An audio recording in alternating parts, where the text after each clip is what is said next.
Hello guys, কি অবস্থা সবার? চলে এলাম নতুন একটা ভিডিও নিয়ে। গাইস দেখুন, আমার সে পাখিটাকে আমি মনে করেছিলাম হয়তো আমার পোষ মানবে না, কিন্তু আমার ধারণা সম্পূর্ণ ভুল। পাখিটা কিন্তু এখন আমার অনেক পোষ মানছে। উদাহরণস্বরূপ আপনাদের দেখিয়ে দিই। আই মানে আয় আয় আয় আয় আয় মানে আমি যেখানে যাই সে কিন্তু আমার পিছন পিছনে আসে। মানে পাখিটা এত পোষা হবে আমি ভাবতেও পারিনি। তো আপনাদেরও জানাবো আজকে কীভাবে আপনারা আপনাদের আমার মানে বড় পাখিগুলোকে কীভাবে পোষ মানাবেন। মানে পাখিটাকে কিন্তু আমি একটু বড় হলে পেয়েছিলাম এই গাছটার নিচে। তখন কিন্তু পাখিটার বয়স ম্যাক্সিমাম মানে 18 থেকে 20 দিনের মতো হবে, আমি শিওর ছিলাম না।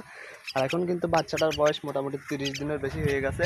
তো আপনারা যদি চান এবার 30 দিনের বাচ্চাকে কিন্তু আপনারা পোষ মানাতে পারবেন, মানে কোনো সমস্যা নেই। এক কথায় এরকম বাচ্চাও কিন্তু পোষ মানে। আমি কিন্তু আমার এই শিক্ষার্থীকে বলছি কীভাবে এত পোষ মানালাম। তার আগে আরেকটু দেখিয়ে নিই। আমি দেখুন আমার পিছন আমি মানে যেখানে যাবো সেখানে আসছে। পাখিটি এত পোষ মানাবে তখন ভাবতেই পারিনি। আমি হাত পেতেছি বলে আমার কাছে দৌড়ে ছুটে আসলো। তো দেখুন আমি একটু হাতে নিয়ে দেখাই। আগে যেমন আমার হাতের টাচ তুলে দৌড় মারতো এদিক ওদিক, আর এখন কিন্তু আমার হাতের উপরেই থাকে। তো আমি আজকে জানাবো যে আমার পাখিকে আমি কীভাবে পোষ মানালাম।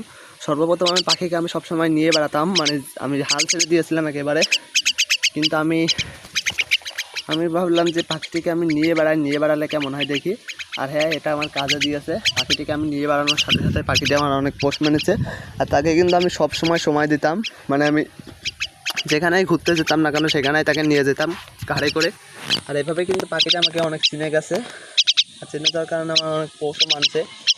মানে তার সাথে আপনাদেরকে একটা কথা বলি, যদি আপনারা আমার মতন এমন সুন্দর পাখি পোষ মানাতে চান তবে আপনাদেরকে যেটা করতে হবে, মানে পাখিকে ভয় দেখানো যাবে না। খাবার দেওয়ার সময় তাকে ধরেন কোনো নাম ধরে ডাকতে হবে, অথবা যখন খাবার খাওয়াবেন তখন তাকে শীষ দিবেন। আরেক রকম করে পোষ মানানো যায়, সেটা হলো রাত্রে। বিশেষ করে পাখিদের পোষ মানে এমন টাইম, সেটা হলো রাতে কিন্তু পাখিরা প্রচুর পোষ মানে, বিশেষ করে 8টা থেকে 10টার ভিতরে। এরকম সময় কিন্তু পাখিরা অনেক পোষ মানে কারণ তাদের বেরোনোর এরকম সময় একেবারে পরিষ্কার থাকে। তারা চারিপাশে কোনো বস্তুর আওয়াজ শোনে না, তারা শুধু আপনার কথাই শুনবে এমন টাইমে। আমি কিন্তু মূলত এই কয়েকদিন ধরে তাকে রাত্রে সবসময় নিজের কাছে ডাকতাম। রাত্রে বিশেষ করে আমি তাকে ডাকতাম বিশেষ নামে। তো সেই নামটাই কিন্তু সে চিনে গেছে। এখন সে আমার চোখের আড়াল হতে চায় না, সবসময় পিছন আছে। দেখুন আমি কিন্তু তাকে ডাকাও লাগছে না, সে আমার উপস্থিতিতে পেয়ে আমার কাছে চলে যাচ্ছে। মানে পাখিটা এত পোষা হয়েছে আলহামদুলিল্লাহ সব কিছুর জন্য। আপনারাও চাইলে আপনাদের পাখিকে এভাবে পোষা বানাবেন, সমস্যা নাই। বিশেষ করে 30 দিনের পাখির বাচ্চা যেমনই হোক পোষ মানে, বিশেষ করে ছোটোগুলো একটু বেশি পোষ মানে।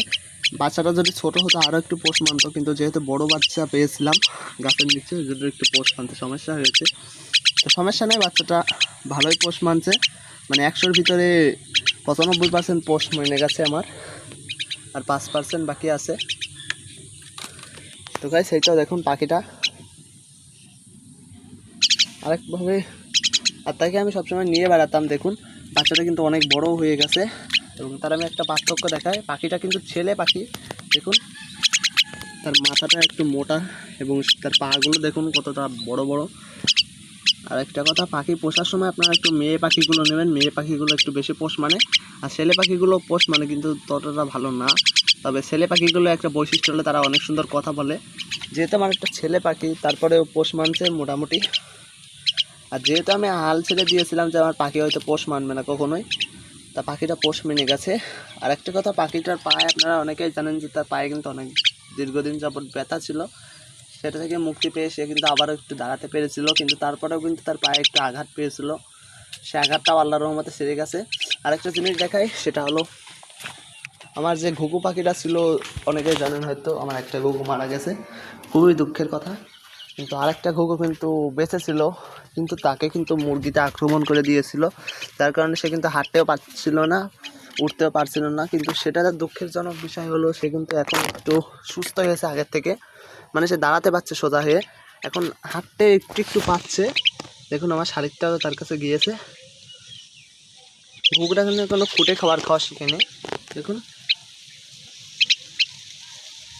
তবে একটু ঠোকর দিচ্ছে মাটিতে। আর এদিকে আমার শালিকটা দেখুন, শালিকের পা কিন্তু একেবারে সেরে গিয়েছে। আর ঘুঘুটা এই যে ঘুঘুটার পাটা একটা বেঁকিয়ে গিয়েছিল যখন মানে মুরগিতে ঠুকর মেরেছিল, তারপরে ওই পা দিয়ে দেখছি ভর দিচ্ছে আজকে। জানি না কি হবে, হয়তো পাটা সেরে যাবে, কিন্তু ডানাটার কি অবস্থা হবে সেটা বুঝতে পারছি না। ডানাটা একটা ভালো হয়ে গেছে ডানা, মানে একটা ডানা সে ঝাপটাতে পারছে, আর একটা ডানা এই যে এই ডানাটা কিন্তু একেবারে বেলাইন অবস্থা, মানে এই ডানাটায় সে ভরও দিতে পারছে না। একবার উদাহরণস্বরূপ দেখায়, দেখুন এই ডানাটা কিন্তু ভালোভাবে মেলতে পারছে না, যেহেতু উড়ে গেল অতদূর, কিন্তু দেখুন ডানাটা সোজা করতে পারছে না। এটাই হলো মেন হয়ে আমি ডানাটা সোজা করে দিলাম, যেহেতু এখন সে অসুস্থ, তাকে বিরক্ত করা ঠিক হবে না। ডানাটা দেখুন সোজাই করতে পারছে না, মানে সে হয়তো আর 15 দিন উঠতে পারবে না, যেটা সে ভাবলে আমার খুব খারাপ লাগে। মানে যে বাচ্চাকে আমি এত সুন্দর করে আনলাম, এত ভালোভাবে বাঁচানোর চেষ্টা করলাম, কিন্তু অবশেষে আমি ব্যর্থ গাইস, কিছুই করতে পারলাম না। মনে হয় এসব কাজ ছেড়ে দিই, কিন্তু তারপরে আবার ছেড়ে দেওয়ার পরে আবার খারাপ লাগে।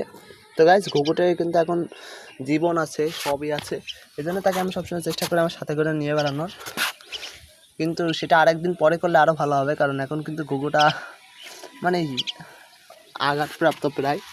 তা এখন আমি তাকে বেশি একটা বিরক্ত করি না, রেখে দিই সবসময়, বেশি না, ডানা একটু ভালো হলে নিয়ে বেড়াবো। যেহেতু পা এবং একটা ডানা সেরে গিয়েছে, তার কিন্তু তিনটা পাই, মানে 3টা অঙ্গই কিন্তু তার পড়ে গিয়েছিল। এক কথায় সে কিন্তু পা একেবারে ভেঙে ঝুলছিল। আর একটা সমস্যা হলো ডানা দুটোই লেগেছিল, একটা ডানা ভেঙে গিয়েছে, একটা ডানা একটু চোট লেগেছিল। আল্লাহর রহমতে আমি পা এবং ডানাটিকে ঠিক করতে পেরেছি, কিন্তু ভাঙা ডানাটিকে কিছু করতে পারলাম না। মূলত তার পায়ে কিন্তু আমি ওষুধ দিয়েছিলাম, আমার দাদি কিন্তু এক প্রকার ওষুধ দিতে পারে, সেই ওষুধ দিনে দিয়েছিলাম। দেখুন ঘুঘুটা কিন্তু মাটিতে ঠোকর দিচ্ছে, আর দিকে আমার আছে আমার শালিকটা। আয় মানে আয়। আমার পাখিটা কিন্তু খেলায় লেগে গিয়েছে। তো গাইস এভাবেই কিন্তু আপনারা আপনাদের প্রিয় শালিককে এভাবে পোষা বানাবেন, 30 দিনের শালিককে, তার বেশি হলেও হয় মানে সমস্যা নাই। এভাবেই আপনারা আপনার শালিককে পোষা বানাবেন। আর ভিডিওটা কেমন লাগলো অবশ্যই কমেন্টে জানাবেন। ভিডিওটি যদি ভালো লাগে একটা লাইক দিবেন, আর চ্যানেল যদি নতুন হন তাহলে চ্যানেলটি সাবস্ক্রাইব করে আমার সাথেই থাকুন। আজকের মতো ভিডিওটা এই পর্যন্তই। ধন্যবাদ সবাইকে। আসসালামু আলাইকুম।